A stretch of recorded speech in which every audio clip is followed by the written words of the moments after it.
It's good to be here this afternoon. My name is Elaine Johnson. I'm the Executive Director of Housing Santa Cruz County. It's a nice group of people we have here on this beautiful Saturday afternoon. Thank you, Rick, for inviting me to be here to moderate this most important conversation. I'm looking forward to learning something as well with myself. Before we get started, are there any elected officials in the House? The only person I see is Supervisor Hernandez. Anybody else? I just don't like to miss people. Okay, great. Thank you. So before we get started, I'll just share a little bit about myself. As I mentioned, I'm the AD of Housing Santa Cruz County. Been living here in Santa Cruz for 20 years from New York. Housing is a big part of my life. The law is a big part of my life. I'm also the president of the NAACP, our local branch here. And so it all kind of ties together, you know what I mean? The NAACP, housing, and all the other fun things that I do. Got some friends over there in the second row there. Look at a cheering section. I don't want to take up too much of your time, but if you want to go to our website, housingsanacruzcounty.org, you can see a lot of the work that we do. We do a lot of advocacy work to supporting getting affordable housing here throughout the county. As we all know, that has been a little bit of a challenge. And so we are here to support and partner with the city, the state, our local officials on ways of bringing funding here so we can build some more inventory so that everybody can have a safe, stable place to call home. And if you have any other questions you'd like to know more about me or my organization, I have cards that I'm happy to talk to you afterwards. But in the interest of time, I'd like to start the panel off. So we have Fernando Martí and Supervisor Hernandez and Julian Crown that will be sharing with us. I know we're in for a treat. And we're going to start with Fernando. Fernando's going to be speaking for about 20 minutes. And the rest of our speakers will share for about 10 minutes. We may give them a couple minutes more because there's one person that's not able to make it. But we'll start with Fernando.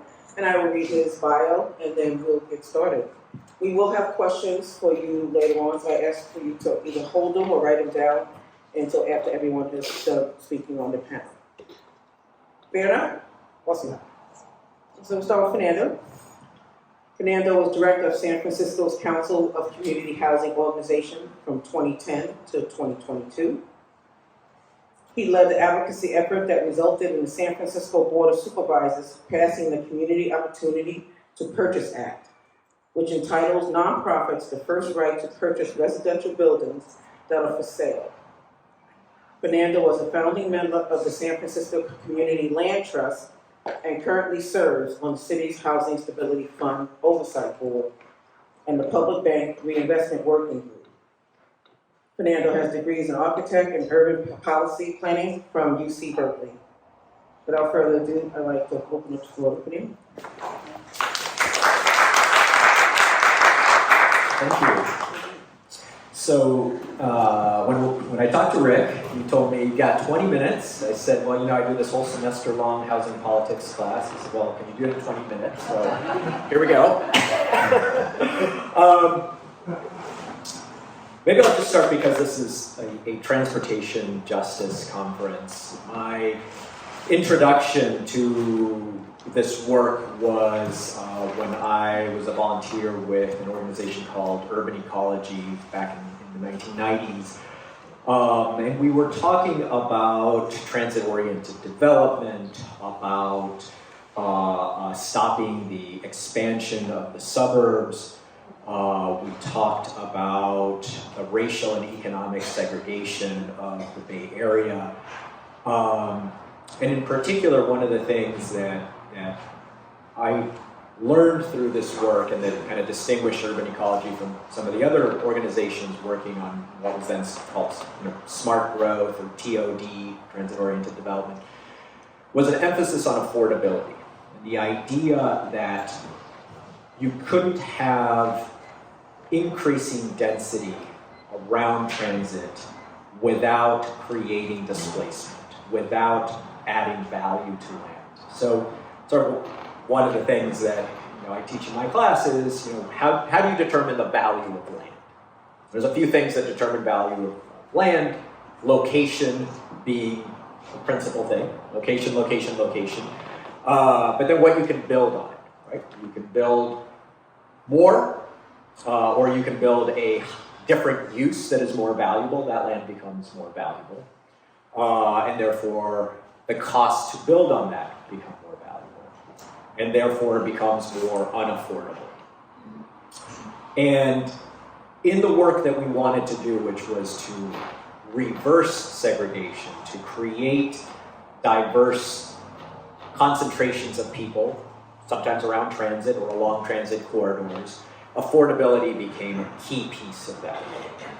I think we were, back then, kind of naive. We thought, well, you know, maybe we'll do some inclusionary zoning, which is a requirement that didn't really exist in the 90s. We passed our first in San Francisco, I think, in 2002, to require developers to build a certain percentage of housing as affordable.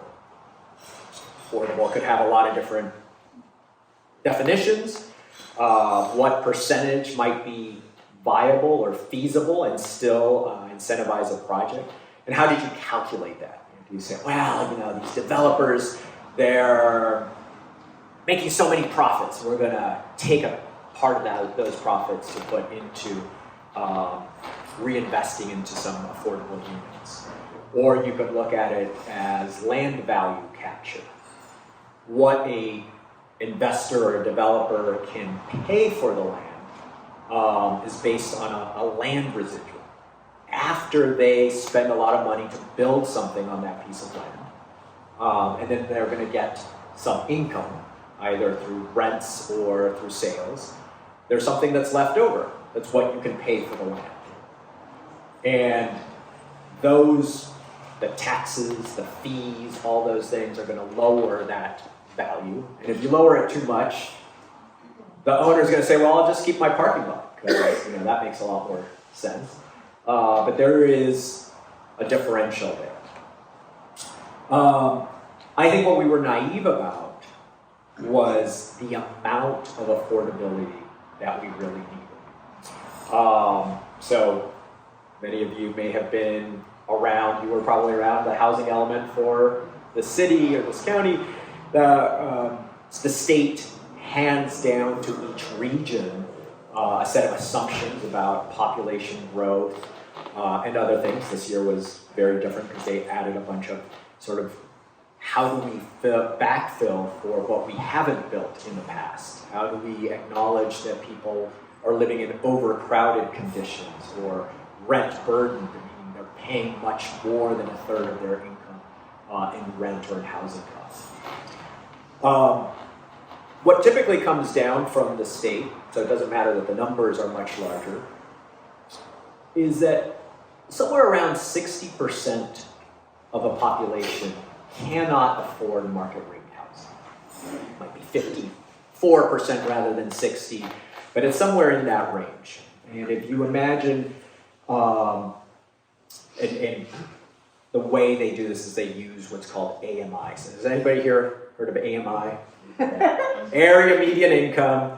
And then you tell that to a regular person like, this is an 80% AMI project. I'm like, what's that mean? And then you're scratching your head saying, well, that means that 80% AMI means you're earning this amount of money, and then you take 30% of that and divide by 12, and that should be your monthly rents.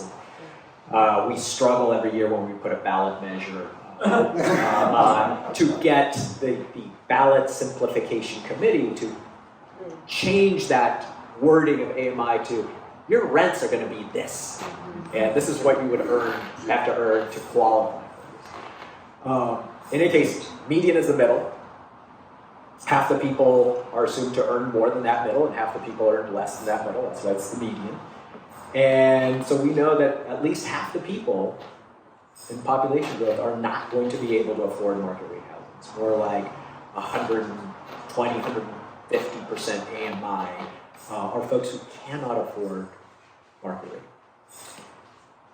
I feel very proud about what we've accomplished in San Francisco. We build on average about 25% of what gets built. I made this mistake that my colleague always reminds me to correct myself. It's not we, it's developers, market rate and affordable developers, build about 25% affordable and about 75% market rate housing. It gets built. But our need is more like 60 to 40. So how do we accomplish that? Right? And that's our challenge. And it's a challenge of land, it's a challenge of funding, and it's a challenge of capacity. Who is going to build that? You all are transportation folks. Cars, buses, or light rail? And where? Right? What's appropriate where? A lot of the conversations around housing are very similar. Right? Single-family housing, townhouses, 5-story wood frame over a concrete podium, kind of been a sweet spot for a long time. 8 stories in concrete, high-rises, 12 stories or more.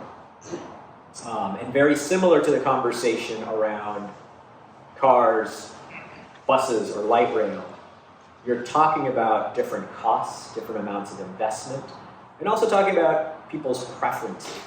I want my car and my single family home with my place for my barbecue in the back. Or I want to be able to be very close to where I shop and be able to walk to there. So that's my little kind of housing balance, trying to reach a certain amount of what's appropriate balance. Some years ago, we were involved in a process in the Bay Area called CASA, which nobody now remembers what CASA actually stood for. It just sounded good. There was, I think it stood for something, but eventually they just said, we're just going to call it CASA. And it was a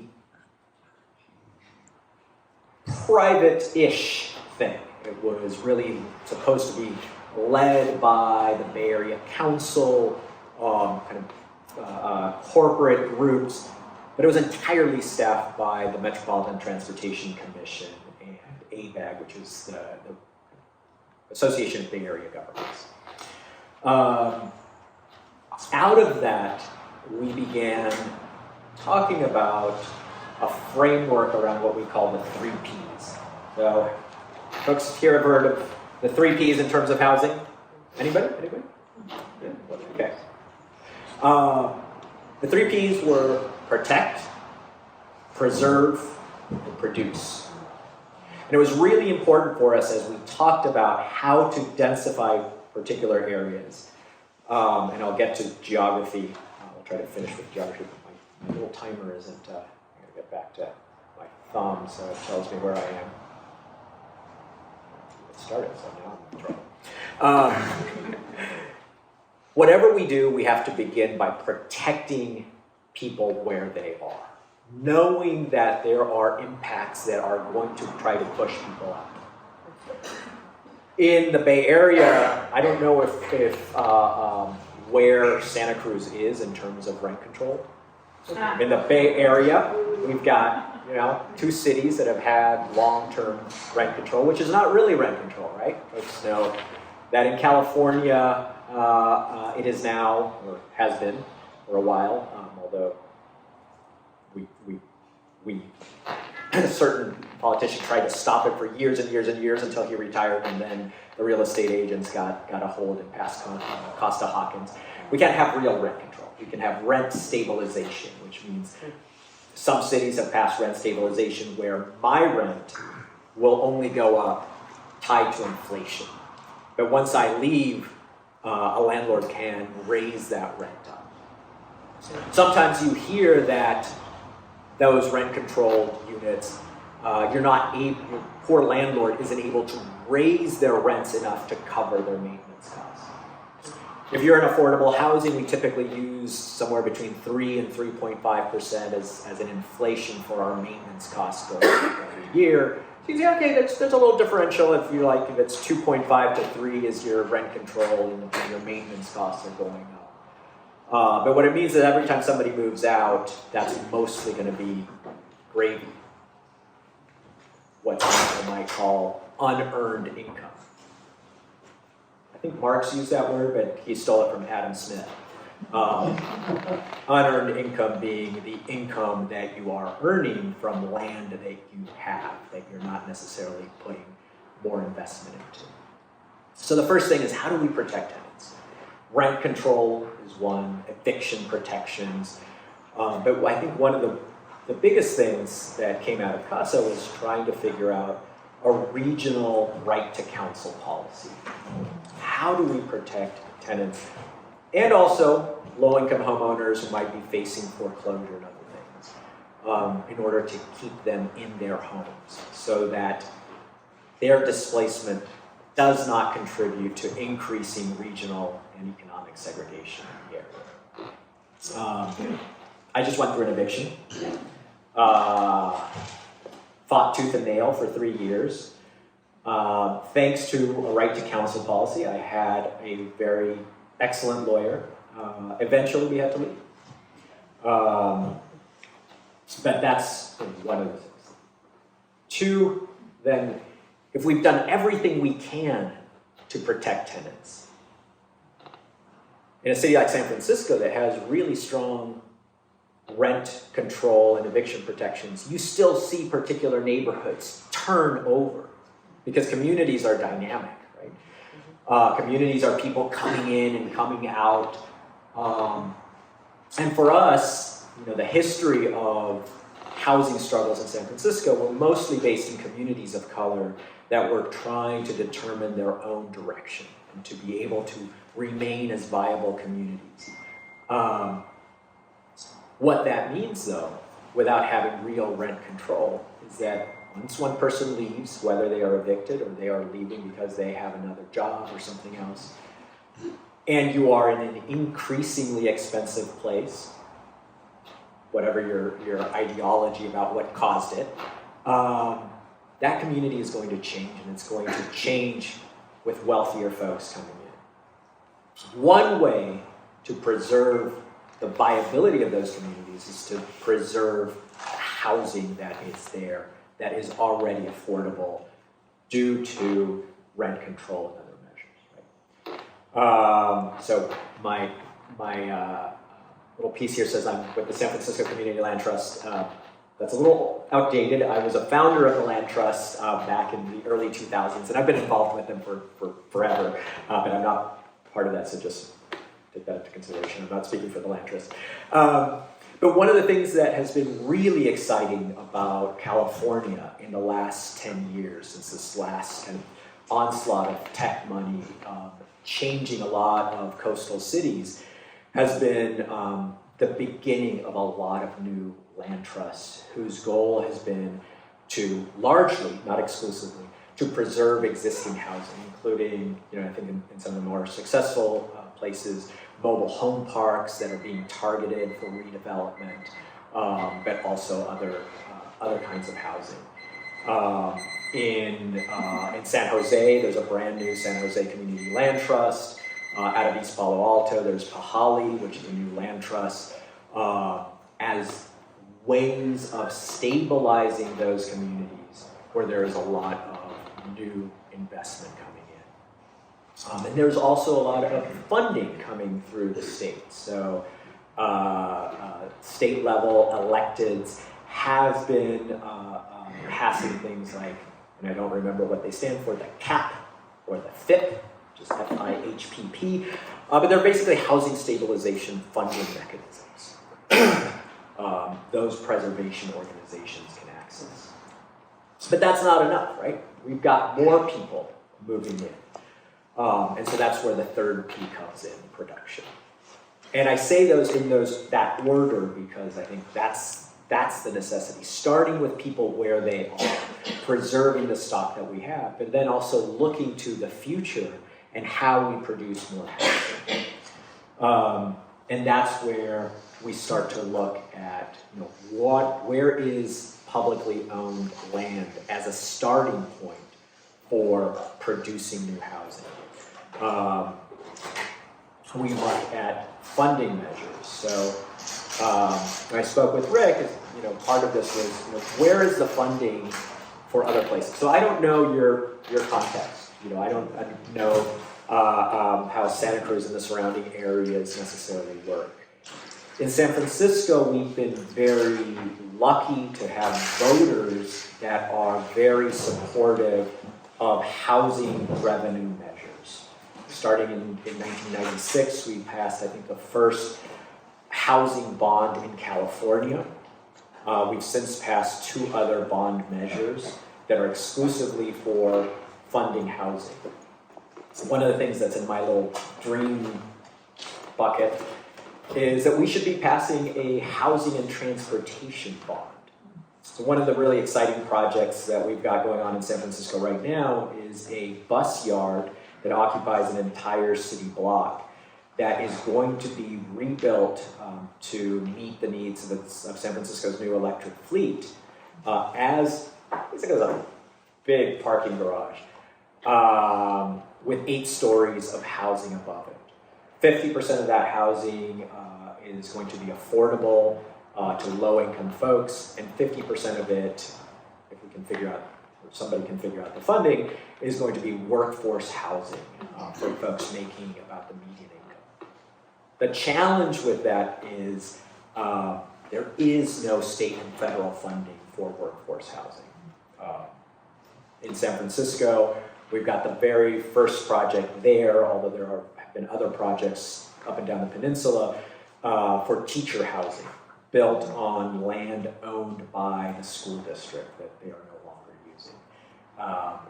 And that was, just to get that done, was a huge, like all affordable housing, a huge headache of putting together different funding sources to meet the needs of educators, which go from folks who are making minimum wage as janitorial workers in the schools to folks making up to, say, 120 or 140% of median income if they are 2 income earners. Just to give you a sense, in San Francisco, starting teacher salary is about $60,000, which comes out to about 70% or 80% of the median income. So that was sort of the target for a teacher. But if you've got 2 income earners, then you're at a different level. And those folks cannot afford market rate housing. Teachers who've been around San Francisco for 30 years were like, oh, we bought our house 30 years ago. We're good. No, that is not a reality for teachers. The second thing that we've done is we've passed, I won't go into politics of where that is right now, but we passed a transfer tax. So a tax on the sale of properties over $10 million. This means San Francisco, where we have a lot of commercial properties selling for crazy amounts. That is bringing into the city between $100 and $150 million a year. Unfortunately, we were only able to pass it as a majority vote tax, so it was not a dedicated tax. We passed an adjacent thing that I sit on called the Housing Stability Fund that's supposed to direct that fund, but the mayor wants to use it for other things, so we get into these big fights ongoing. So I think the importance of dedicated funds or mechanisms for dedicated funds. We may have in the 2024 election, California election, a measure that might lower the threshold for housing-related measures. So if we are successful in that. But we were also successful in passing a measure that was a gross receipts tax dedicated for housing for formerly homeless and for mental health services that was passed as a signature ordinance. And we had just had a Supreme Court decision that seemed to interpret that we would be able to do a dedicated tax with only a majority vote if it was done, not put on the ballot by an elected official, group of elected officials, but by citizens through citizen initiative. It was immediately challenged by those who would be taxed by the gross receipts tax, and the money was collected and put in trust for like 3 years until it made its way through the courts, and we prevailed. And so that money has now been released. The last thing, just as funding that we have not done in San Francisco, but both Berkeley and East Palo Alto have done, is a landlord tax. Basically a gross receipts tax, but specific to income from rental properties. and both of those passed in both of those cities, and partly with a direct nexus argument with the voters. These are profits that are being made from renters. Let's take some of that profit and put it back into building more or preserving more housing to create stability. One of the things that we often face in these measures is you have things like bond measures that can only be used for capital projects, for building things, sometimes for preserving things. They cannot be used for programming. They cannot be used for, let's say, a tenant right to counsel. And so that's one of the challenges that we face, is getting dedicated funding that is flexible enough to meet that full range of things. So I say those things saying, hey, we've done really great things in San Francisco, and yet we're still only meeting 25% affordable housing year in and year out. In the last recession, when market rate development fled, and as we're probably going to see now when we do our next housing inventory, the percentage of affordable housing is over 50%. So one of the things that I think is important to think about in the ups and downs of the economy is that public investment is something that can keep building housing, that can keep contractors busy, that can keep meeting those needs, and that might be able, if we're able to get the money to come in, take advantage of the momentary stabilization in land prices or in construction costs, right? Because the moment the economy comes back roaring, we're back to competing with market rate developers. So I think I will end there and pass it on to Ryan. Thank you. So our next speaker is going to be Felipe Hernandez, who is our county supervisor representing the Pajaro Valley. Thank you, Supervisor, for being here this afternoon. He served on the Watsonville City Council, where he was an advocate for affordable housing and safe streets for bicyclists and pedestrians. And I'd like to welcome Supervisor Hernandez.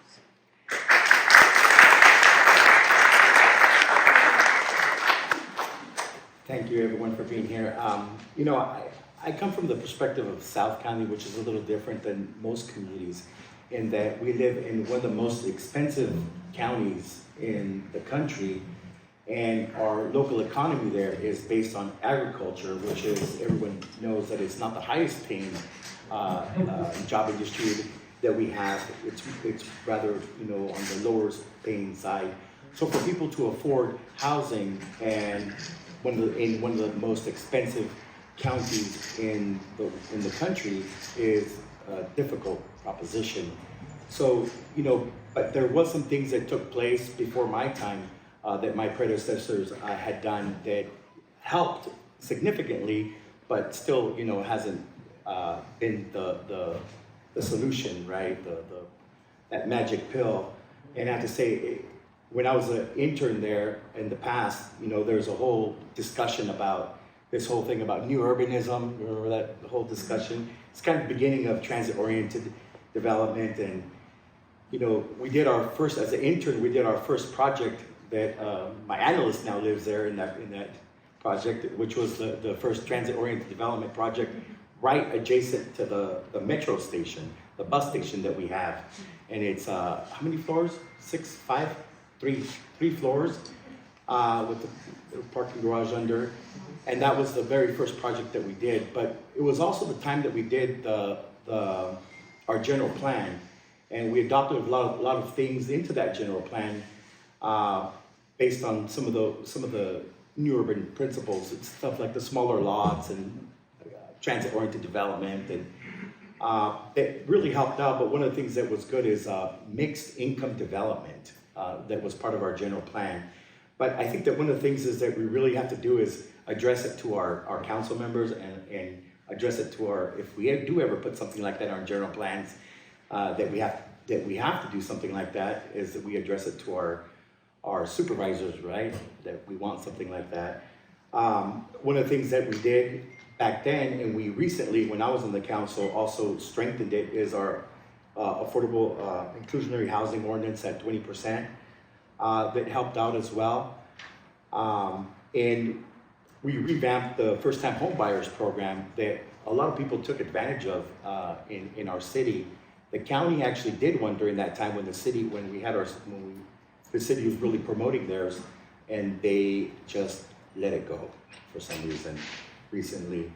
So we have to make sure that they do that, because I really promoted it to the families that are here from Watsonville to prevent displacement, because we know that even affordable housing in this area is at $600,000 for affordable housing, which most farm workers can't afford, most retail workers, most nurses and police have a hard time affording that, and teachers have a hard time affording that. So it's something that we really got to reinstitute as well. The other program that we really press for is the affordable housing program, making sure that we preserve it and we keep it for a certain amount of time, and we try to repurchase those programs so that we can continue the affordable housing program, so that they can continue, and resident and local folks can still purchase these affordable homes in our community. Recently, we've done, as you know, it wasn't even part of our housing element. We did this program called our Downtown Overlay District, because we wanted to create a district in our downtown. It was kind of in the eyes of creating revenue, right, for our downtown and strengthening our downtown. But we have a lot of good folks in our town that said, what about housing, right? Affordable housing for people in our town. So we had a lot of good folks that came out and brought this conversation and brought the conversation about anti-gentrification, anti-displacement. And so it kind of set city staff, and the consultants to look at this issue and look at the old policies that we had and try to re-strengthen them. But the good thing that came out is that we're able to put a set aside for everything that we did in that overlay district that we later adopted into our general plan as part of the ordinance, as part of the general plan, is a 10% set aside for like Section 8 type HUD housing for any development within the downtown. So within the downtown overlay district that we did, we identified 4,000 housing units that we did. And this is a small area. If anyone knows downtown Watsonville, we did it from St. Patrick's Church to the Pajaro Bridge. And then from 2 blocks over from Brandon to 2 blocks over from Walker. So initially we did Rodriguez, but we went out to go to Walker because we got a proposed rail station on Walker, so we wanted to make sure that we go up to the rail station. And so I fought for that because that's my old council district, so I wanted to make sure that we connect the rail to the downtown. It'd be a mistake not to connect our downtown. And so, just with our downtown numbers, we're literally almost able to meet our arena numbers. And that doesn't include what the great work that our nonprofit housing providers are doing. We've got a lot of projects right now that are underway. On Atkinson, we got 100, well, half of them are done, but 150 units that are being done on Atkinson, 120 units on Freedom, Eden, the other one's Mid-Bend, 180 on Marin, 180 on Marin, 80 that's in discussion right now on Rodriguez, 100, I forgot to mention this, there's another project that Metro is spearheading, 100 on Rodriguez at the Metro station. So they want to do the Metro station and do housing above the Metro station. So that's real transit-oriented development, literally like right on top of the Metro. So that one's great. And the other one that's in discussion is the county is discussing workforce housing, because literally this is a anti-displacement, gentrification is literally affecting everyone. It's affecting county workers, behavioral health workers, doctors, nurses.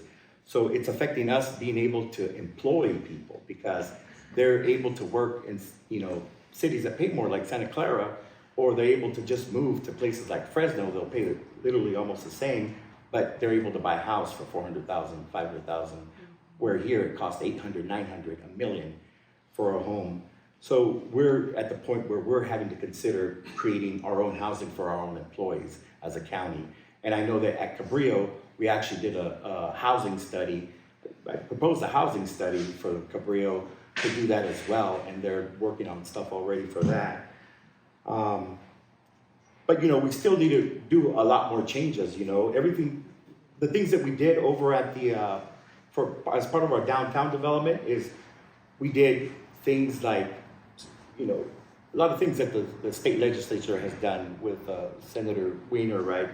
The parking limits, reduce the parking limits, be able to increase the size, the densities, and go up.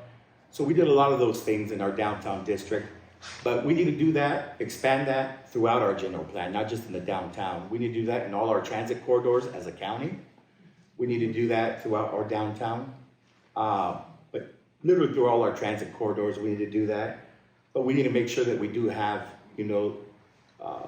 anti-displacement measures in place before we do that, or do it now.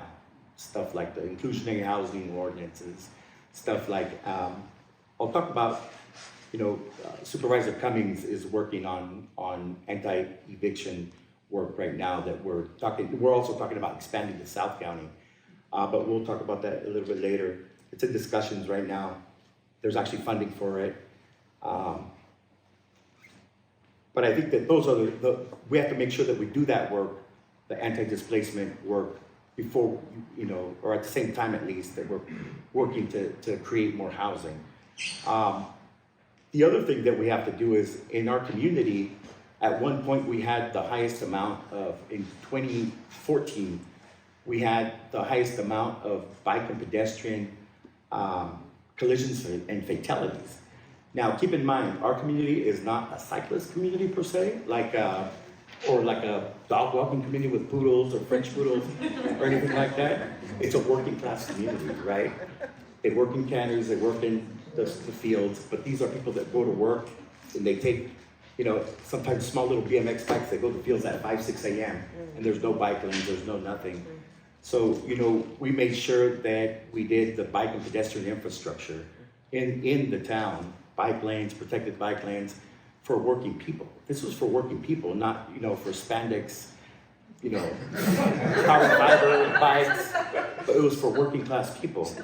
And so we're continuing to do that right now on Green Valley Road, these roads. And when I go by these roads right now, these roads have markers where people have passed away. They've got candles, flowers of families, teddy bears.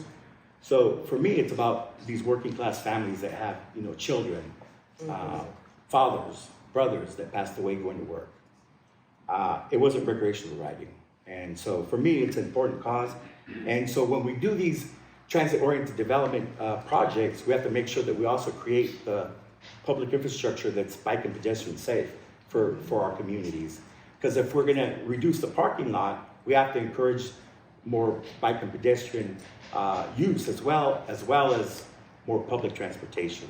So those are the three things, right? The public transportation, the anti-displacement measures, and making sure that we have public transportation and the bike and pedestrian infrastructure, I think.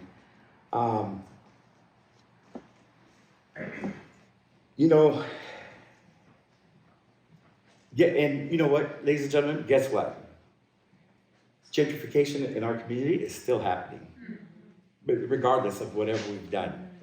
We've put we've even put in the city, we've put our community block grants into our RDA was taken away, right? So we used to use that for first-time home buyers, affordable housing. That got taken away because certain communities were using it in a way that they weren't supposed to. Breakwood. And so we're always using it the right way, but we are at a point where in our city we're using our community block grants for affordable housing, for helping folks with rental assistance, for programs like that. A lot of times when this COVID money came, we also used it for that, for rent eviction, for things like rental assistance. So those are the things that we thought were important.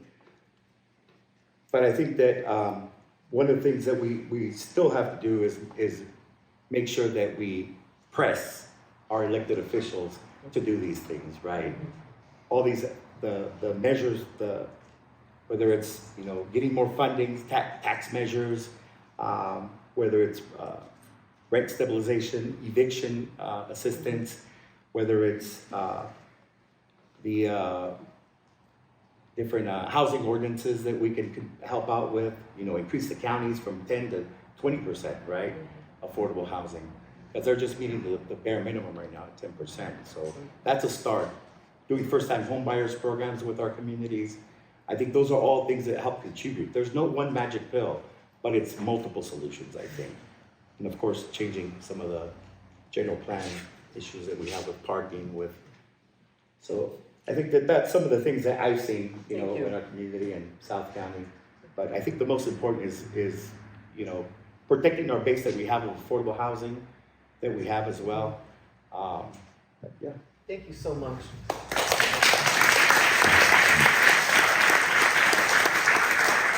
And then we'll hear from Julian Crown, who is a UCSC student working on the UCSC displacement study under the direction of sociology professor Miriam Greenberg. I know Miriam personally, so I know you're learning lots under her leadership. So we look forward to hearing from you. Thank you for being here, Julian. Thank you. Hi, everyone. And yeah, shout out to Professor Greenberg. Yes. Huge, we've all learned so much thanks to her leadership. So our project really focused around 3 different teams looking at displacement. We had a team that was focused on an ethnography of displacement, getting out there, talking to community members to understand what are your experiences with displacement directly. We had a team that focused on mapping displacement risk throughout the city and the county. So we looked at census block group data and different indicators of displacement based off other academic studies and work that have tried to map displacement and talked about the factors that affect displacement. We created a displacement risk index and mapped Santa Cruz. And to the points that have been made so far, yeah, Santa Cruz is actively, across the county, actively experiencing displacement despite many of the policies that we've implemented. Particularly the city of Santa Cruz, I believe there were 2 census block group areas that were not currently experiencing some risk of displacement. Most of them were experiencing rather high risks of displacement or were already what we call exclusive. So our map, the darker the color is, the closer you are to completely exclusive. The map is very, very dark. It is just shades of dark for most of the county. Watsonville and South County are doing a lot better than North County, which is great, but not doing well overall as a community. So I thought it would be helpful to share some of the stories that we gathered from our ethnography team that really illustrate what displacement is. And I thought I would start with a quote from somebody we interviewed who said, and this was a community services provider, who said that to him, displacement was the fact that we are forcing people in our community to choose between staying in the community where they have roots and connections and keeping a roof over their head. And they have those 2 choices. They can leave and give up that community and keep a roof over their head somewhere else, or they can lose access to safe, stable shelter. And those are the 2 options for so many people throughout the community. So here are some of those stories that illustrate that. One person we spoke to, Kupa, grew up in Santa Cruz. She was forced to leave. She paid $2,400 for a 2-bedroom where she lived with her 4 children when she was in Santa Cruz several years ago. She worked multiple jobs, and yet she was still forced to leave because that simply wasn't enough to provide for all of them. And she relied on food assistance programs, other social services while she was in Santa Cruz. And then she left for Bakersfield.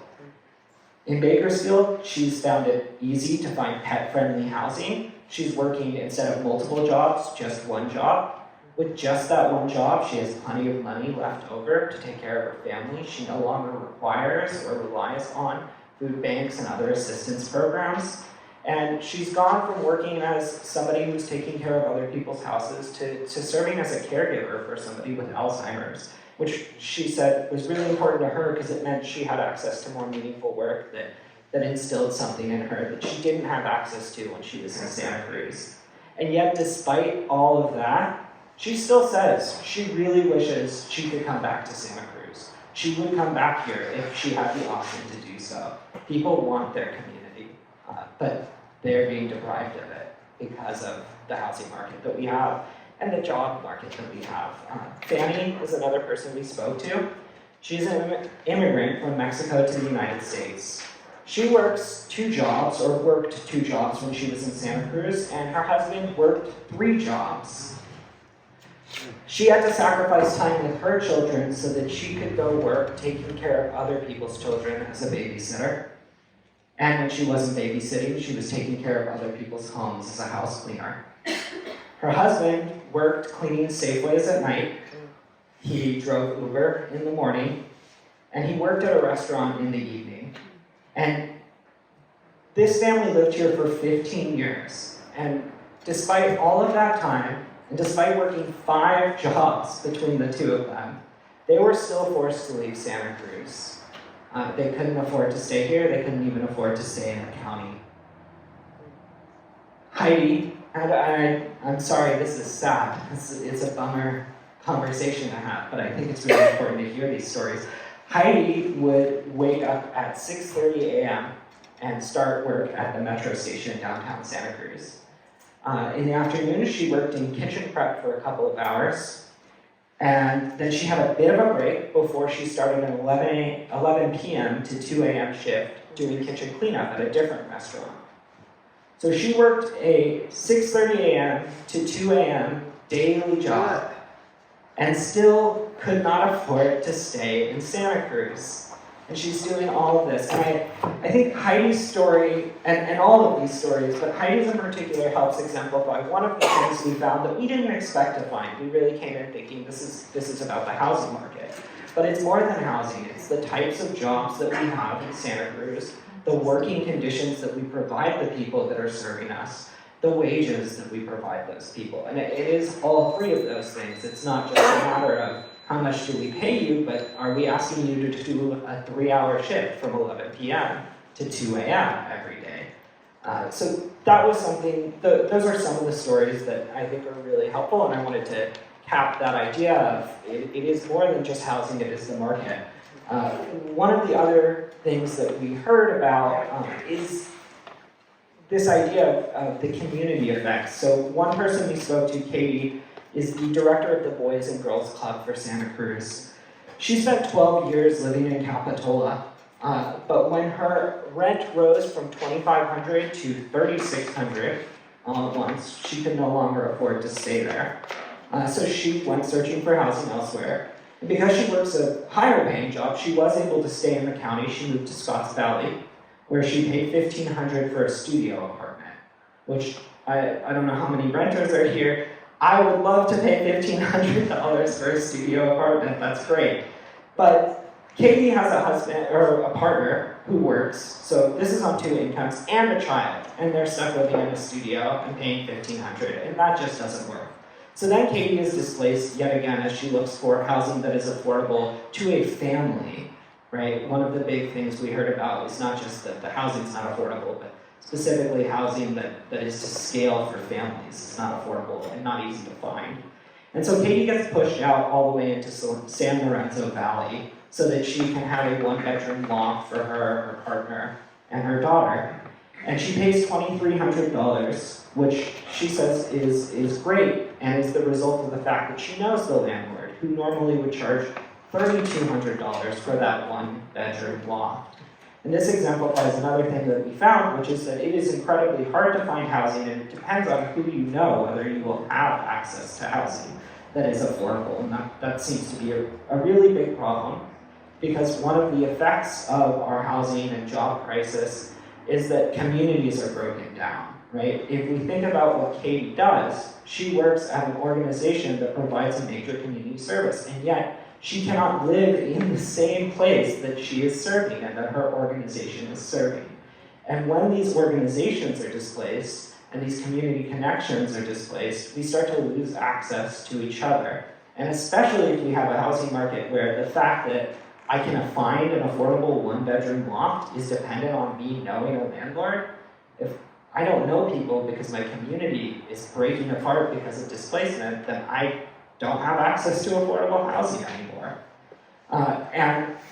I know Zav is going to be here. Zav is actually somebody we spoke to that exemplifies that same community problem, because we interviewed him to talk about tenant protections, and yet during that conversation, what we found out was that Zav was having some, I shouldn't say Zav was having some issues, Tenant Sanctuary was having some issues figuring out, whether they could renew their lease. And so we started looking into this idea of community organizations losing their physical housing where their organization is housed within the community.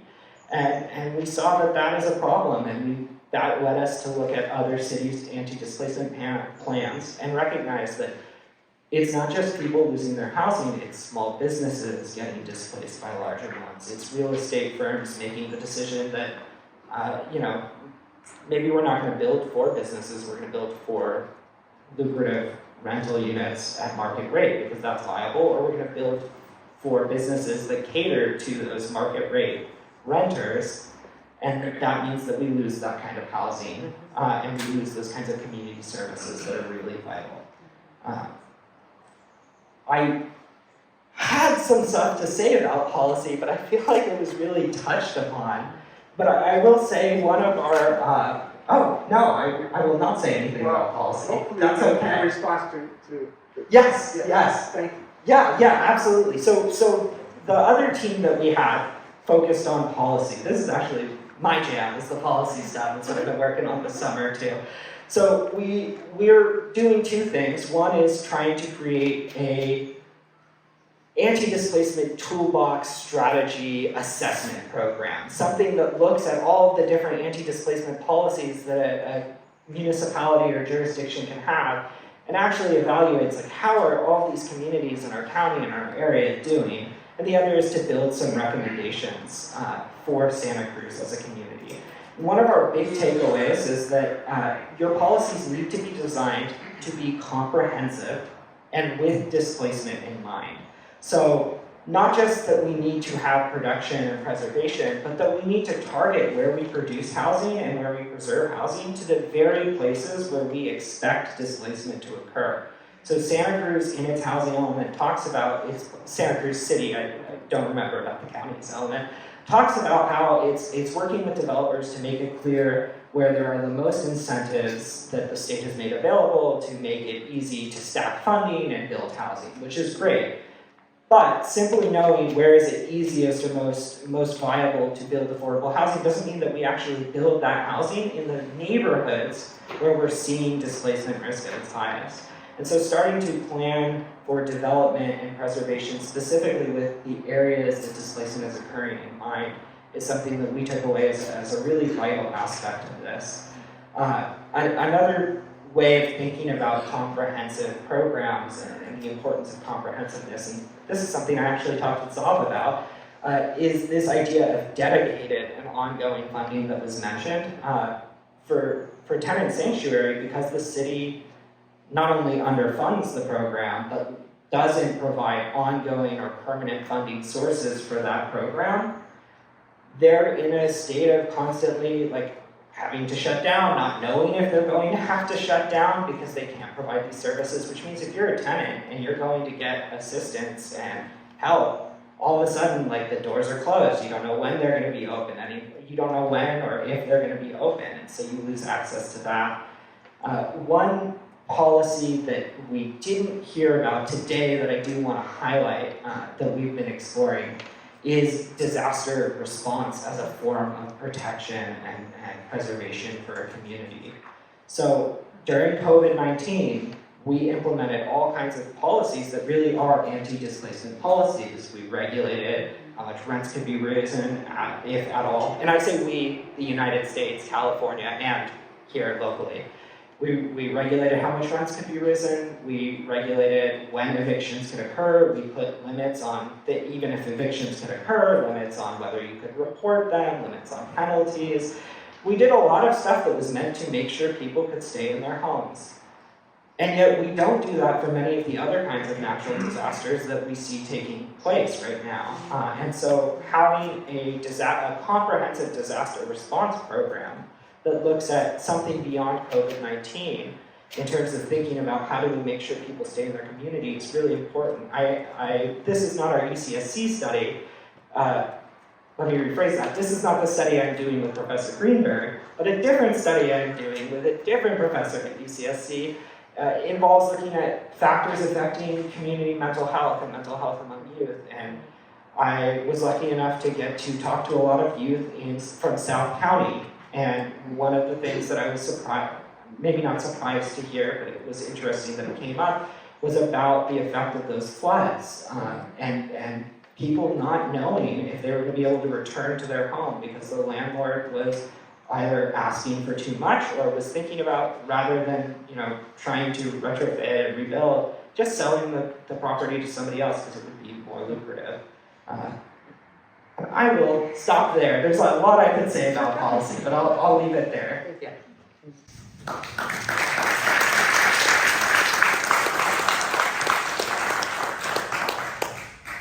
Thank you. Now we'll have about 10, 12 minutes. We'll open up any questions to the public. Hi. So one thing that I'm aware of as a potential policy measure that I've seen in Canada, they use the vacancy tax for any vacant properties that should be filled, particularly to landlords, saying if this property isn't filled, we'll tax you, and that has resulted in an increase in properties available on the market. That's not something that I've heard about today, and I'm just interested in where we are as a county on that. I know that we have a lot of vacation homes, Airbnbs, and things like that, and so I can see why that kind of a measure could be contentious, but I'm just curious if that has even been floated or discussed, just because I haven't heard it brought up today. Yeah. You want to talk about the others? Oh, okay. Well, I know we had the empty home tax on the ballot last fall, I believe.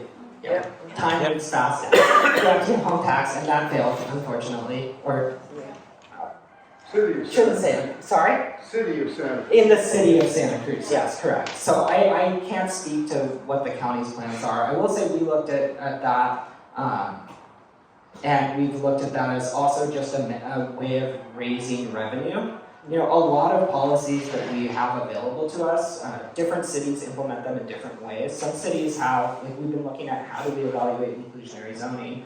They have inclusionary zoning, but they didn't actually design it necessarily to ensure that affordable housing is built there. They designed it so that developers would pay fees instead of building that housing, and that money could then go to a housing trust fund or be used for community land trusts. So that they're sorry, this moves a little bit away from that question, but it speaks to the idea that kind of a tax or any kind of a program can have multiple uses. And we saw it as definitely providing that use. But maybe you would know about the county. So at the time, our city manager would keep us afloat of all the tax measures and all the ballot measures, right? And we thought for sure this would pass in Santa Cruz, and we were surprised it didn't. In the city limits, in Watsonville, city limits, we didn't have very many empty homes or vacation homes. They're all outside the city limits, but we're like a little bastion of blue in the city limits in Watsonville, and then outside is a little more red, right? So we know the tax measures outside Corralitos, Aptos will be difficult. And so countywide, you got the coastal areas and then the mountain areas. Of course, we probably don't even have to poll. We probably think it wouldn't pass because it didn't pass in Santa Cruz. It wouldn't pass in where the base of these homes are. It'd be difficult. So we haven't really considered it. But a poll would be nice, but I don't think it would pass. Next question, Ben. All right, great. Thank you very much. In some states, for example, Ohio, community land trusts have first right of refusal for sale of properties in tax lien sales. And So one part of my question is, do you think such a policy in California might help, make more housing available to preserve and protect? And it struck me also that I think it would require federal legislation to do this, but why not do the same thing with foreclosures? Because in both taxing, sales, and foreclosures, the property typically has to be sold all cash, and it's sold well below market price. And it seems like if you could get community land trusts going in California, you need a little leg up, and enabling that would be great. Do you think those policies might be viable in California? And if you heard of any movement afoot to actually bring them into being? Yes and yes. So you spoke specifically about kind of tax liens and foreclosures. In San Francisco, we passed a more general first right of refusal, or actually a first right of purchase, a first right of an offer followed by a first right of refusal for all multifamily buildings on the market. So we called it, it was based on a law that Washington, D.C. has had called COPA. They've had it since 1986. There was a lot of case law because it's been challenged and upheld in the courts. We thought this was, we can do this here. We passed ours not so much as a TOPA, which I think created a bar for low-income tenants to be able to buy those buildings. We called ours COPA, so it was a community nonprofit first right to make an offer. It was also, I think we had less chance of a legal challenge because as a nonprofit we were giving a relatively short amount of time, a 30-day notice from the moment the seller decides to sell, names a price for the nonprofit to match that price.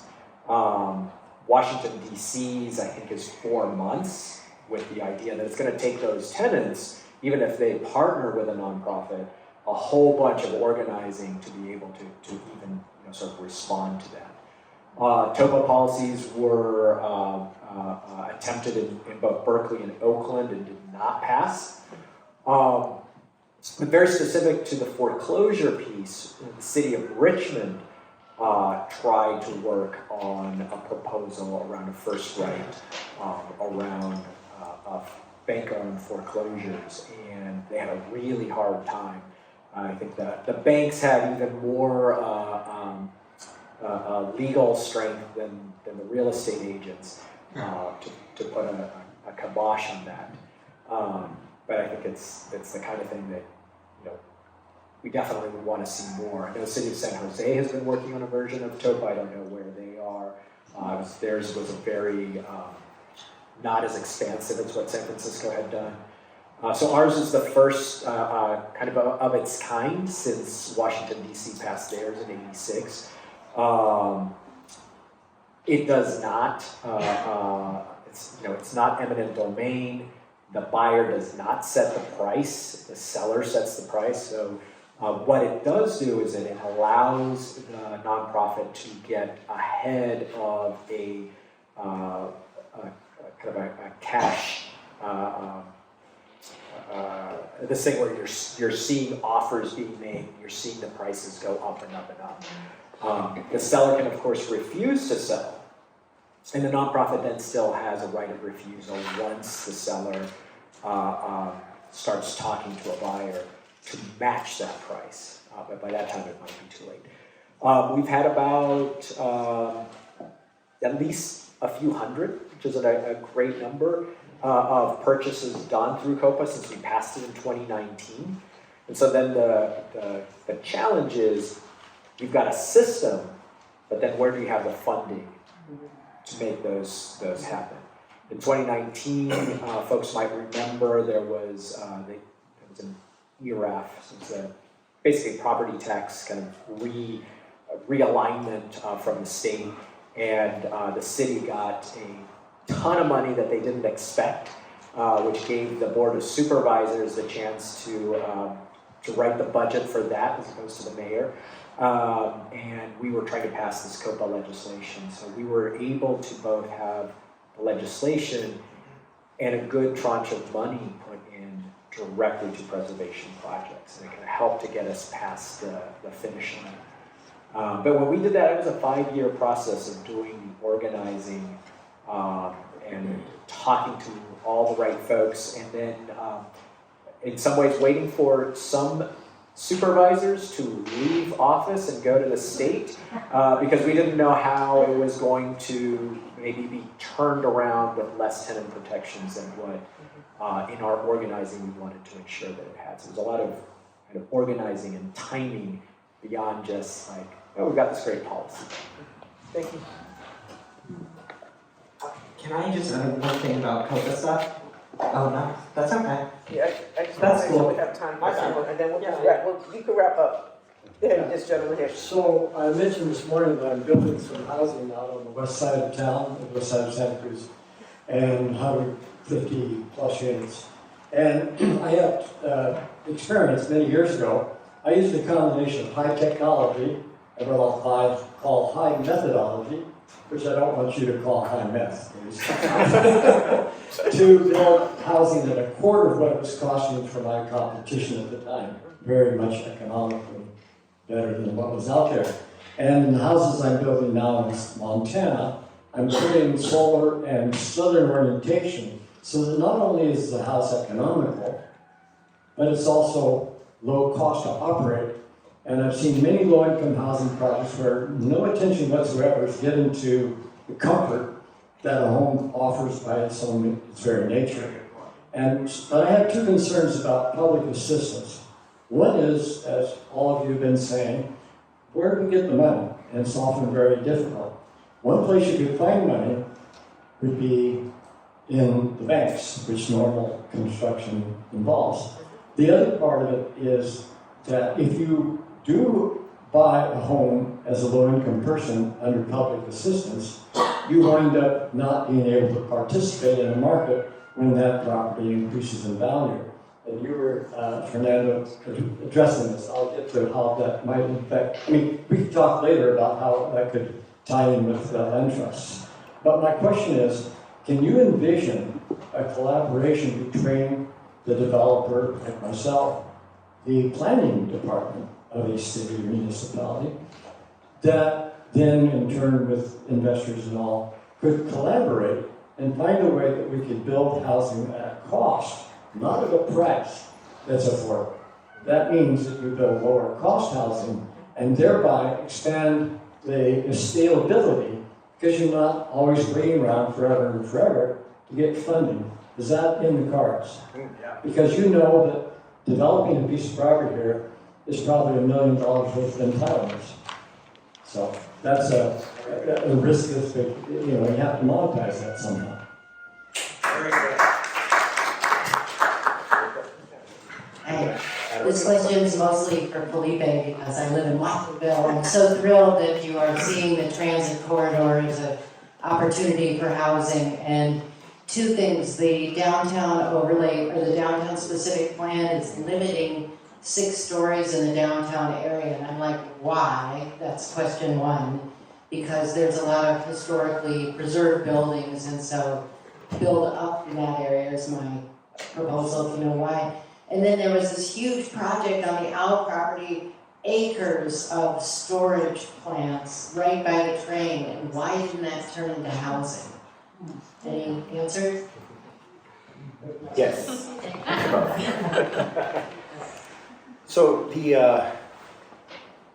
typically the cost for a 3-4 story is a lot less, and we figured we'd go 6, or was it 7? I thought it was 7. 6. Okay, and so we went 6 just in case somebody wanted to go steal. And the cost right now has gone up after the pandemic, has nearly doubled. And so it's a lot more expensive. So we don't figure no one's gonna go for 6 or 7. And we figured we wanted to kind of keep the community character as well. But the most important point is a lot of our areas have a lot of, it's called liquefaction, the soils. And so it's also conducive to moving soils, and it becomes an issue there in that area. Downtown's really close to this, not really close, but kind of close to the sloughs, both the Watsonville Slough and the other slough right here, by Ramsey. And so those were the kind of two issues that we had, but we still allowed 2 more floors to go up even though the cost is higher and they have to change the construction model to more steel fabrication for the buildings.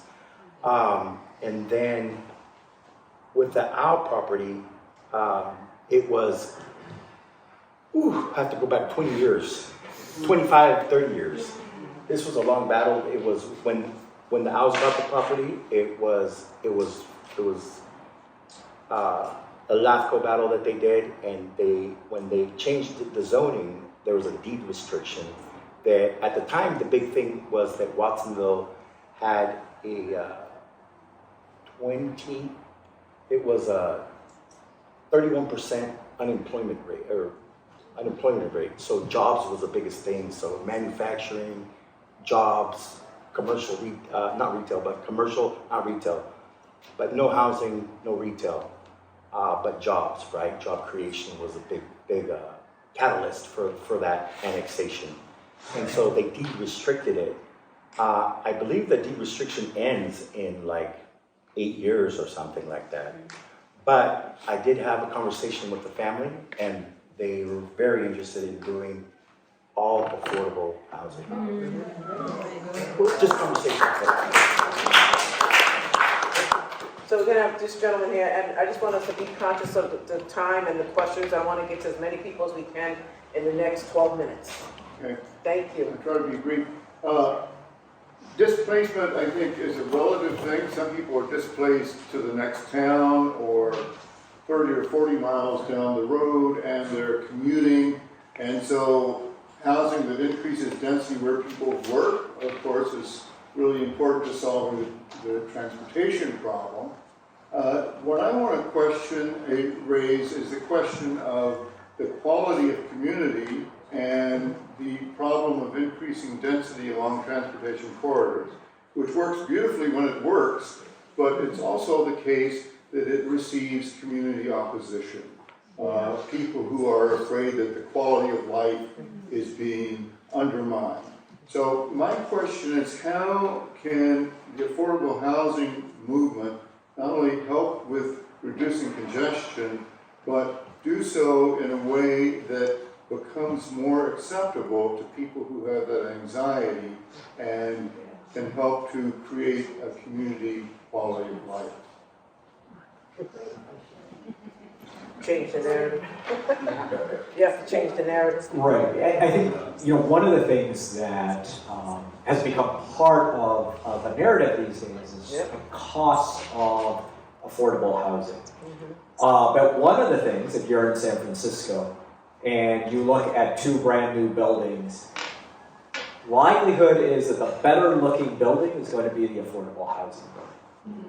And my favorite example is we have a freeway called the Central Freeway, came down in Hayes Valley. There was a big lot, covered almost the whole block.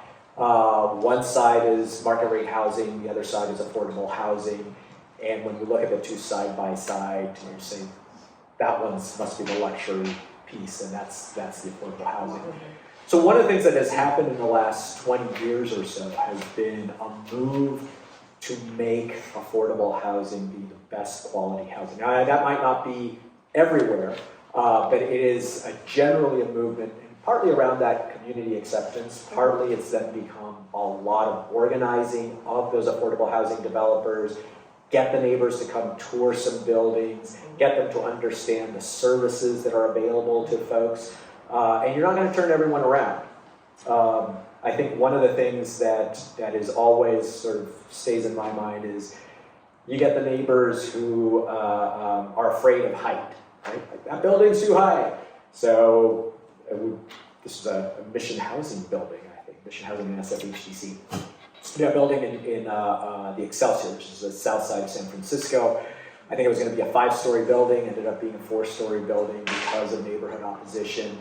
And then the biggest opposer afterwards, like, that building's not bad. Maybe it should have been 5 stories.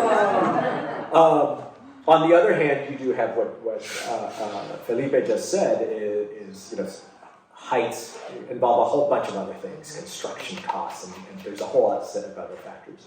But I think it is largely an organizing question and a question of kind of the quality and investment that is put into that housing. That was really different, right? When you look at affordable housing that was built in the 70s, and you look at those 70s buildings, and you look at the market rate buildings, they were also pretty crappy in the 70s. I don't know what was going on in the 70s with projects. Well, not even the projects, like both private, Section 8, and affordable. It was, how do we build at the cheapest cost possible, and cutting a lot of corners, and we no longer cut corners. I think there's also an understanding that for affordable housing developers, unlike a lot of the market rate developers, we're going to be owners of those buildings for the life of that building. We're not selling those in 10 years, we're not selling condos, we are there forever, and that means a very different way of investing in those buildings. Thank you. Hi, I'm going to first tell two real quick stories. I had, from 2004 to 2014, I had 6 displacements. Of those, 4 from the landlord, the other 2 were from me. One was wanted to have UCSC students move in. One was that the landlord wanted to raise the rent from $2,400, and he raised it to like $3,200. This was both, and I fortunately could afford. I was making at that time over 6 figures, so I knew I was guaranteed. I hate to say it, I was guaranteed a place to live. And then one, they wanted to move their kids back, their daughter in, and then the other one, what was the other one? Oh, we sold the property. So that was firstly. Secondly, an observation, in 2020, I was a census worker. And my experience with that, you go to the homes where it's your primary residence. And I live in Aptos. My territory is goes about 5 miles around where you live.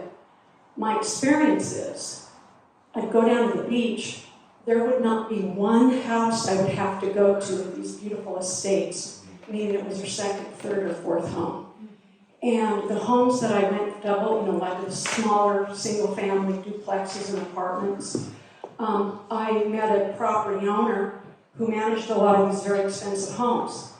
And none of her very wealthy people would rent their homes to any of the people that were impacted by the CCU fires, which I thought was very unfortunate. Okay, so my question is, I have family in Lahaina, and of course, some of my family lost their homes in the Lahaina fire. I lived in Lahaina for years, and the rental I was in is gone. But I had a great idea. Why don't we in Lahaina, in here, because we have so many ultra uber rich, have them adopt a neighborhood? No strings attached. We have so many rich people. Why can't they adopt a neighborhood, rebuild it back, keep those families in there, no gentrifications? Why can't we approach them? They're so wealthy. Why can't someone approach them? That's really, can anyone here address that? And lastly, Blackstone, which we all know who Blackstone is, maybe we don't, they have 300,000 rental units in the US. And I'm hearing that they drive up a lot of the costs. Maybe you could address that. Thank you. Was that a question? Or Yeah, firstly, anyone know how that we can solicit the ultra uber rich, the Bezos, the If I could just piggyback. yeah. So one of the speakers at our last conference that we had, Sibley Simon, runs a housing, an affordable housing development, private affordable housing development company, and he taps the wealth of the community. So it's like a good cause for people who want to invest a small portion of their big fortune or something. They can put it in a low interest kind of situation, and he builds affordable housing. So I think that's a long haul. Well, I want it where there's no interest. They just build it, and they don't ask for low interest loans for the folks. It's just Great. We should do it. And yes, so there are models starting to emerge. So the San Francisco Community Land Trust actually bought a building. I think one of the things that those of us in the affordable housing world know, there's so many strings attached to the funding that comes with it, right? mean, so much bureaucracy. And they were having some issues with the Mayor's Office of Housing around how they were doing their preservation projects, what incomes, et cetera. So they did their own grassroots fundraising, sort of Kiva style model, where folks could put in $500 to $1,000 to $10,000 and raise enough money to buy an 80-unit building right in the Tenderloin of San Francisco to primarily Black and Samoan folks who were living there for eventual conversion to a limited equity housing cooperative. So those models exist, but like land trust and other things, they're sort of emerging. Technology is certainly helping us to be able to access some of that funding. So yeah, it's not exactly what you're talking about, but those things are starting to happen. Okay, so we have this gentleman here, and then you and those three, and then we'll wrap up. Charlie. Thank you. So I've been following the housing elements that have been released from all the jurisdictions in this county, and something that I've noticed as a trend is we're seeing a lot of housing planned along existing transportation corridors. But we're not seeing a lot of housing planned in places that don't have transit. These are usually areas, or racially concentrated areas of affluence and high resource areas, whereas places like downtown Santa Cruz have lower access to resources.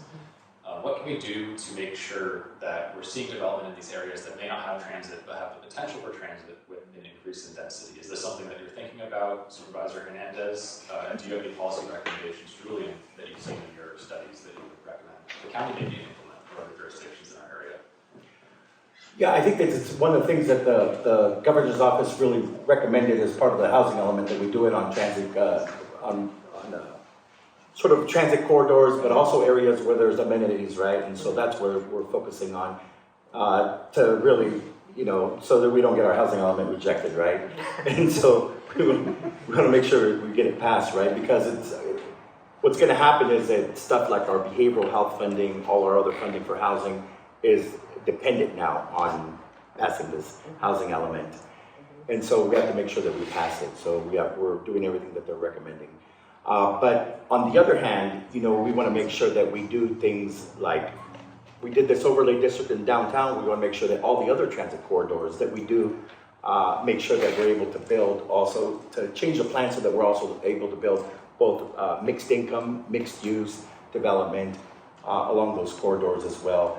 Just so that the groundwork, the foundation is there on our general plan to do that as well. But that's the next step. Right now, our planning department is just focusing so much on every planning department is focusing all their efforts on getting these plans done, right? So I think the next step that I would like to see is making sure that the rest of the corridors are also able to build housing and change the rules so that they're able to build housing, but also to make them safe for our communities. Both, and I'm not just saying safe for bikes and pedestrians, but for everyone, right? Because if you make it safe for bikes and pedestrians, you make it safe for drivers as well. Thank you all so much. Is anybody in the room aware that Bakersfield is fully housed? They have no homes. Nobody? Yes. Yeah. Chronic homelessness. They're down to 3 individuals. Stroke 700.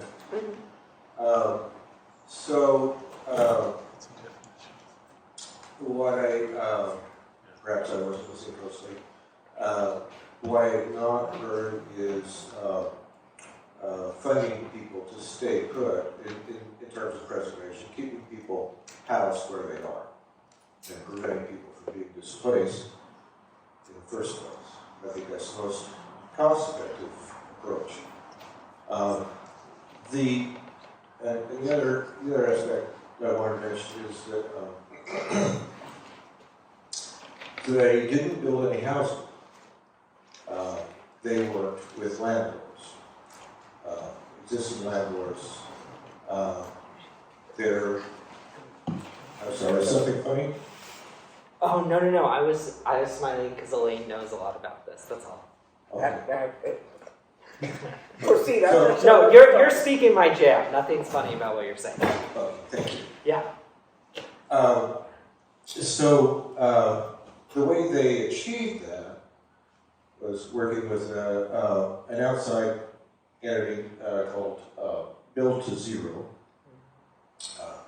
Where City of Santa Cruz, I believe, consults with Build to Zero. So far, to less effect. So essentially, landlords were indemnified from liability. As long as you agreed as a landlord to house an unhoused person, you would not be incurring any liability, financial or otherwise, as a consequence. So, we live in a community of culture, and I'm also a spandex wearing landlord.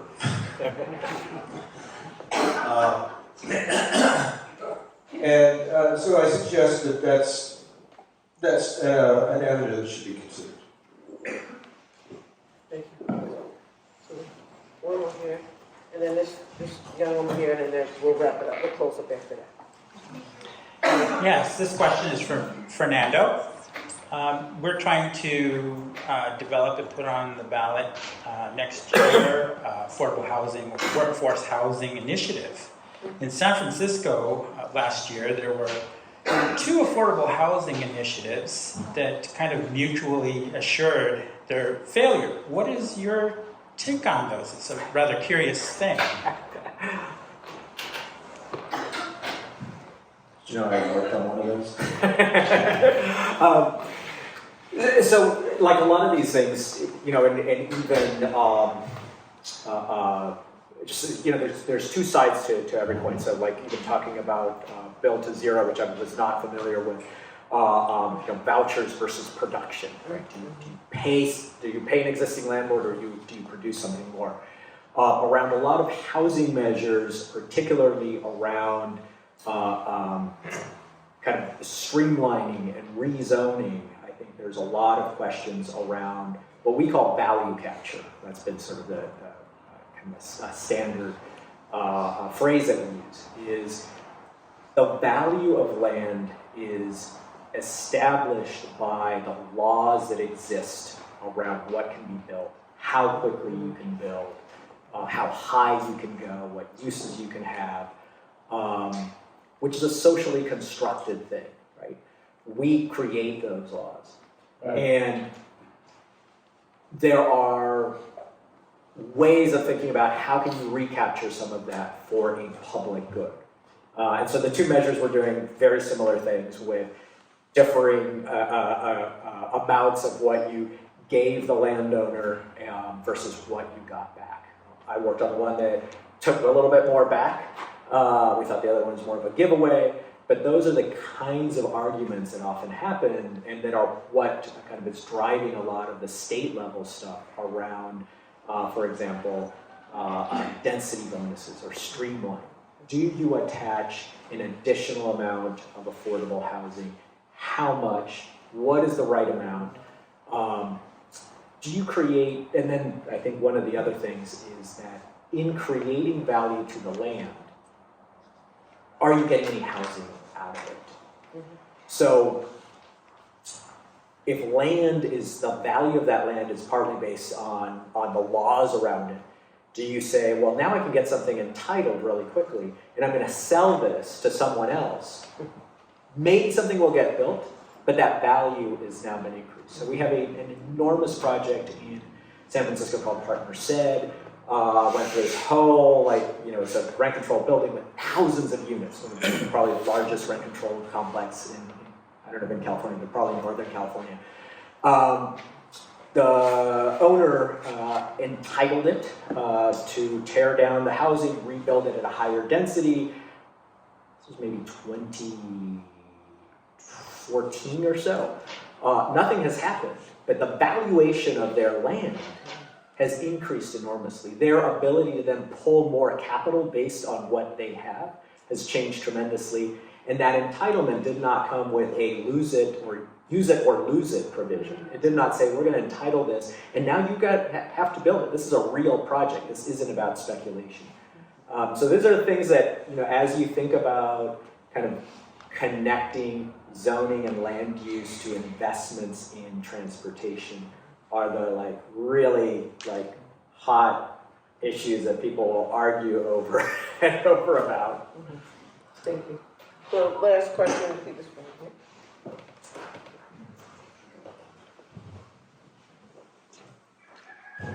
Hi, this topic I can talk about forever because I've been studying it for years, transit-oriented development without displacement. So in Santa Cruz, what we've seen is that there's been a lot of, well, first of all, when I looked at it a few years ago, the affordable housing was about 8%. Inclusionary has been ignored now for state density bonus, so we're really not getting a bump up there. Even if we try to increase the inclusionary, they just go back to the state density bonus. The transit-oriented development, right next to the metro, they built 205 luxury condos, which is what's happening on Laurel Street, and a lot on front.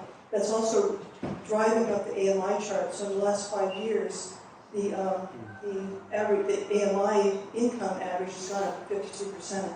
So what's happened is that people in existing housing, affordable housing, you can actually fall out the bottom. And we're seeing that behind Bank of America, that's affordable housing, very low affordable housing, low income. A woman in her 90s, she was going to lose her affordable housing because she couldn't really afford to live in her affordable housing. I didn't even know that could happen. But apparently they can raise it 10% per year. And so she was dealing with the choice of whether she, got medication or paid rent. Luckily she had a family advocate. My question to all this is, what do you say about all that? Because this is what's happening in our community right now. We're not getting affordable housing. All this talk about, sufficient high-density housing. We're also displacing a lot of small businesses. Just approved last week where, an eye doctor that treats Medi-Cal patients, the only one east of Dominican Hospital, means nothing in the city will be available for those people. They'll have to go out right outside. So this is what's happening. So transit-oriented development is with displacement. The gentrification is advanced. And Karen Chappell with her urban displacement said that we need 72% affordable housing, and we're getting 8% with the promise of efficiency for the climate. So, what do you say about that? That's what this is about. I can speak to it a little bit. Karen Chappell was actually a big inspiration for what we did. So there's so much to say about that. For starters, yeah, the density bonus thing is a pretty big issue. I think that really hits on what we've struggled with as we try to build this scorecard that is actually modeled off the Urban Displacement Map's policy map, but trying to evaluate things, is that you need really comprehensive policies. Having an inclusionary zoning ordinance that says 20% of units need to be affordable to AMI is one thing, but having a comprehensive inclusionary zoning ordinance that says we're going to make sure that every development is building units that are affordable to people at all income levels. So we're focusing on acutely low income renters to deal with homelessness, extremely low income renters, very low income renters, and AMI is really important. And we don't often recognize that just because we call it affordable, it doesn't mean it's affordable to our most vulnerable people. That's an example of this idea that we need to plan for displacement and plan for comprehension in our policies. And it's not enough to simply say we have a policy that works on displacement. We have a comprehensive version of this policy tailored to our community needs. Santa Cruz also has, so California passed AB 1482, which does institute some form of rent stabilization for units not covered by local ordinances and not exempted from that law. Santa Cruz, I believe it's the city, actually expanded on that. It's hidden in our municipal code and applied that to certain affordable housing units that are deed restricted. I think they applied it to Section 8 housing projects, so where the voucher is for a project. It's applied there. That's not covered by the law. So just an example of where you can actually have you can be comprehensive. You can explore rent stabilization for the types of units you're talking about, so that people don't fall out the bottom. I guess you're not talking about units, but for for those. Yeah, you are, because affordable restricted. Yeah. Anyway, comprehension. You know, I think a lot of times when, in South Carolina at least, when we talk about displacement and gentrification, we talk about folks that are having to move out to Salinas, Castroville, Los Banos, or the Central Valley of Bakersfield. But, you know, recently we've had a recent pit count of our homeless communities in the county, and we've seen, well, it's kind of good and bad. We've seen a 22% decrease of homelessness in Santa Cruz, which we applaud our county efforts, but we've seen a 15% increase in South County. And it's what we've realized, it's a very different population that's being displaced or being, you know, put in the streets. It's families. It's different. It's very different, unique situation where it's families being displaced into the streets, and they're being put into their cars, but they're working families. And so it's kind of unique. And so we're trying to figure this out because this study just came out last week.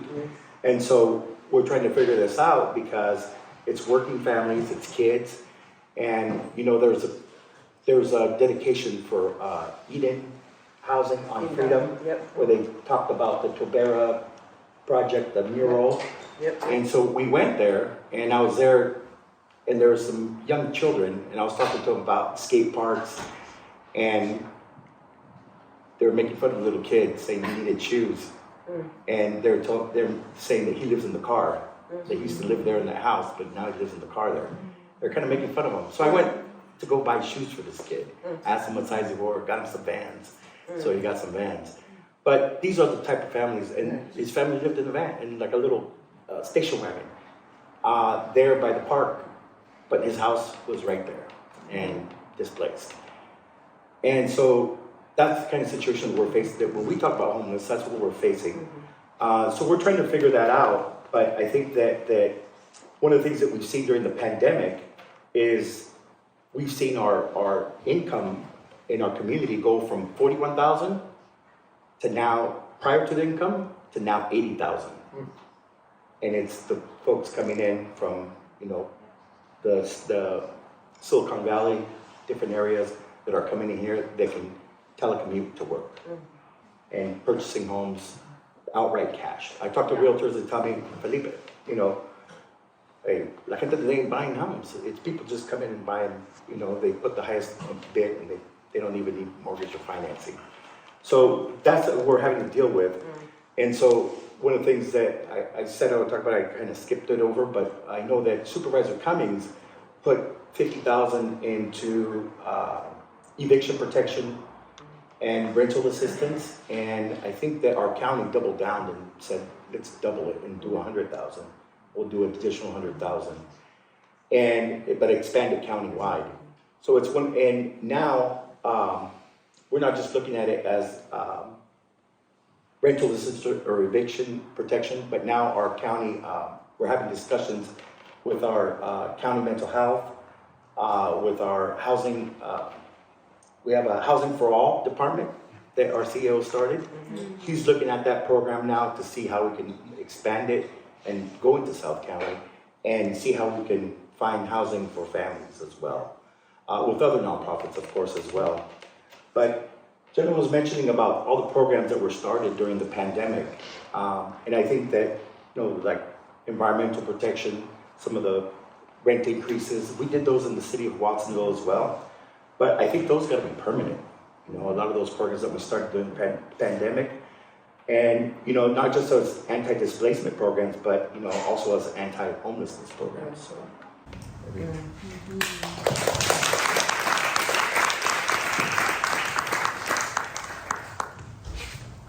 Thank you. Let's show them all a round of applause.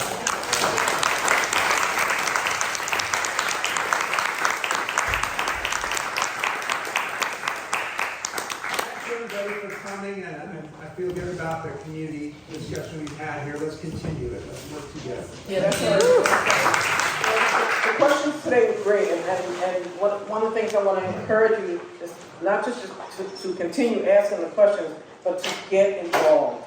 Attend the different forums, election season is we're in it, it's on. You know, connect with your local officials, people that are running, people who are already in office, and find out what is going on and stay engaged. That is the best thing to do. And vote. And encourage other people to vote. Have a great weekend.